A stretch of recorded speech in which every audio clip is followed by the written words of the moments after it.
नमस्कार मंडळी, आम्ही मालवणी या चॅनल आपले मनापासून स्वागत आहे। हे बघा, पाऊस पण छान पडतोय, त्यानिमित्त आपण मस्त अशी कॉर्न टिक्की किंवा मक्याची टिक्की म्हणा किंवा मक्याचे कटलेट्स म्हणा करून दाखवणार आहे। ते व्हिडिओ स्किप न करता आपण आता रेसिपी पाहायला घेऊया। नमस्कार मंडळी, चला तर आज आपण मी मक्का टिक्की करून दाखवणार आहे। त्यासाठी एवढ्याच मापाचे हे 2 मक्के आहेत, ते मी चांगले साफ करून धुवून घेतले, कारण धुवून घेणं गरजेचं आहे। कुठे कसे गोणी वगैरे ते धुतात, तुम्हाला काही व्हिडिओमधून माहीत पडतं, बातम्यांमधून, त्यामुळे धुणं गरजेचं आहे। धुतले, व्यवस्थित नितळून घेतले। आणि ह्यामध्ये मी ना तांदळाचं पीठ वापरणार नाही आहे किंवा कॉर्नफ्लॉवर सुद्धा वापरणार नाही। काय काय गोष्टी वापरणार आहे तुम्ही व्हिडिओ स्किप न करता पूर्ण पहा। पण तत्पूर्वी मी तुम्हाला दाखवते, मी ह्यामध्ये पोहेचा पण वापर करणार आहे। पोहे आहेत ना, ते मी बारीक करून घेतले। तुम्ही पोहे किंवा तुम्ही ब्रेड क्रम असतात ते वापरू शकता किंवा तुम्ही कॉर्नफ्लॉवर वापरू शकता, तांदळाचं पीठ वापरू शकता, पण मी आता पोह्याचा वापर करून हे करणार आहे। तर आता हे 2 मक्याची दाणे आहेत ना, दिसतात भरपूर, वाटून झाल्यावर ते कमी होतात।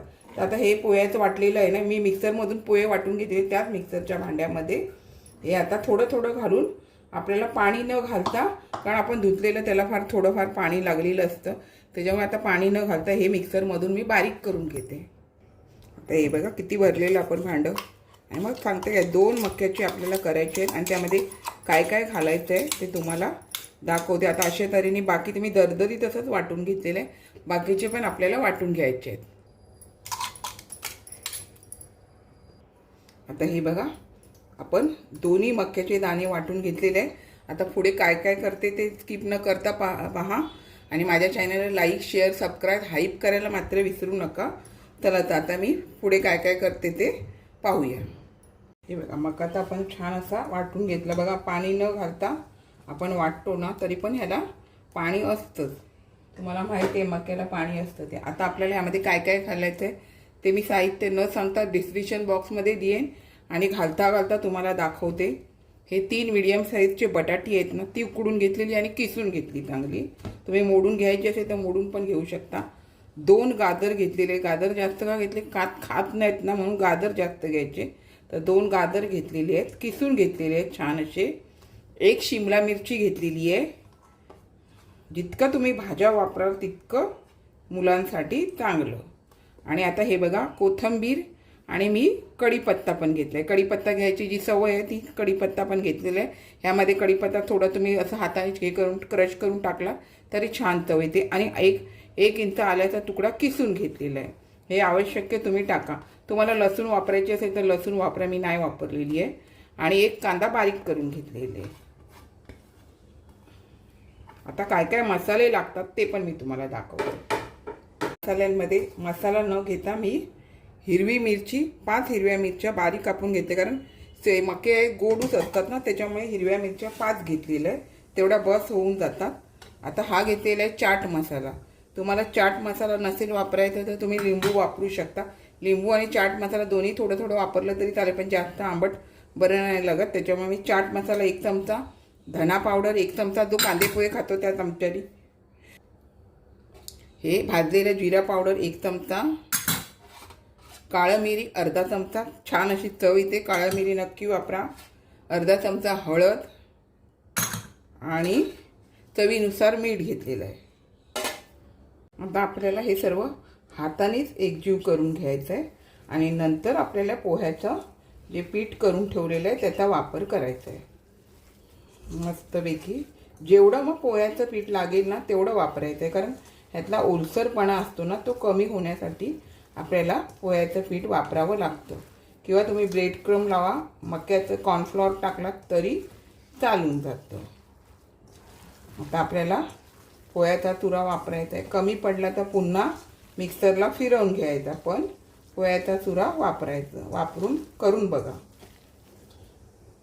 हे बघा, आता आपण हे सर्व एकजीव करून झालेलं आहे। आता यामध्ये थोडा थोडा करून वापरायचा, कमी पडला तर तुम्ही अजून मिक्सरला फिरवून घेऊ शकता। आता हा मी थोडा थोडा करून वापरून घेते। आता त्याचा, कारण पोहा आहे ना पाणी शोषून घेतो, त्याच्यामुळे पोह्याचा चुरा वापरला तर तुम्हाला बरं पडेल। आणि ब्रेड क्रम असतं ते पण पाणी शोषून घेतं। आता हे मी सर्व असं एकजीव करून घेते। हे बघा असं थोडासा वापरला तरी बऱ्यापैकी हे नाही झालेलं आहे, त्याच्यामुळे हा सगळा वापरून घेते, जेणेकरून पोहा आहे ना पाणी शोषून घेऊन तुमच्या वड्या, टिक्की म्हणा किंवा कटलेट म्हणा किंवा वड्या म्हणा छान होऊ शकतात। आता एकदम बरोबर होणार। आता हे मी सर्व मिक्स करून घेते। आता हे बघा ह्याला घट्टपणा यायला लागला, तसं आता हे मी मिक्स करून घेते। हे बघा कसं मस्त, जेवढं मी पोहे वाटलेले तेवढे मी वापरले, कारण पोहे पाणी शोषून घेतात ना, त्याच्यामुळे इतकं असं आपल्याला बस होतं, छान अशी टिक्की होते। तुम्हाला कॉर्नफ्लॉवर वगैरे वापरायचं तरी वापरू शकता, पण पोहे एकदा वापरून तुम्ही अशा प्रकारे कटलेट टिक्की करून बघा। आता आपल्याला हे करून घ्यायचे आहेत टिक्क्या, थोड्या वेळाने 2 मिनिटांनी मी करून घेते। हे बघा आपल्याला वरती रव्याचं कोटिंग लावायचं, तर मी 1 चमचा तांदळाचं पीठ घेतलं, त्या रव्यामध्ये अर्धी वाटी रवा आणि थोडंसं मीठ घालायचं जरासं, कारण वरचं कोटिंग पण व्यवस्थित असलं पाहिजे ना। आता हे मी सर्व एकजीव करून घेते। आता हे बघा आपलं छान असा गोळा बघा कसं मस्त झालेला आहे। रवा आहे ना पाणी शोषून घेतल्यामुळे तुम्हाला मोठे छोटे काय टिक्की करायची असेल त्यानुसार तुम्ही करू शकता। हे बघा आता हाताला मी तेल लावून घेतलं आहे, जेणेकरून पीठ आपल्या हाताला चिकटणार नाही। आणि आपल्याला आता गोळा करून घ्यायचा आहे चांगला। तुम्हाला जो आकार द्यायचा आहे गोल किंवा तुम्ही लांबट असं काही करू शकता। आता मी हे टिक्कीसारखं गोल करते आणि हाताने अशा प्रकारे करून घेते। छान असं करून घेतलेलं आहे आणि आपल्याला आता हे रवा तांदळाच्या पिठामध्ये छान असं घोळवून घ्यायचं मस्त।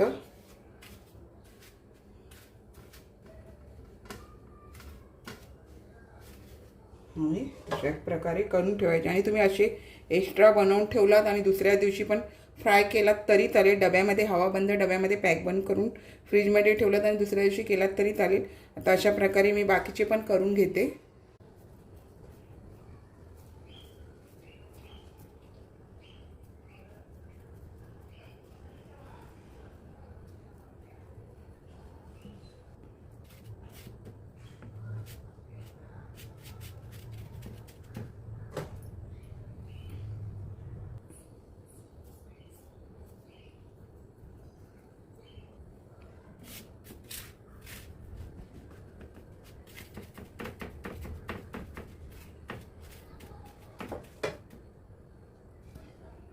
आता अशा प्रकारे मी बाकीच्या सर्व टिक्क्या करून घेते किंवा कटलेट्स म्हणा। बघा आता आपण सर्व टिक्क्या करून घेतल्या। तुम्हाला जेवढे पाहिजे तेवढे तुम्ही फ्राय करू शकता। तुम्ही डीप फ्राय करा किंवा शॅलो फ्राय करा, मी शॅलो फ्राय करणार आहे। आणि थोडेसे तुम्ही असे डब्यामध्ये वगैरे भरून ठेवले, तुम्हाला दुसऱ्या दिवशी तिसऱ्या दिवशी करून पण तुम्हाला खाता येतात। तर आता आपण हे शॅलो फ्राय करून घेऊया।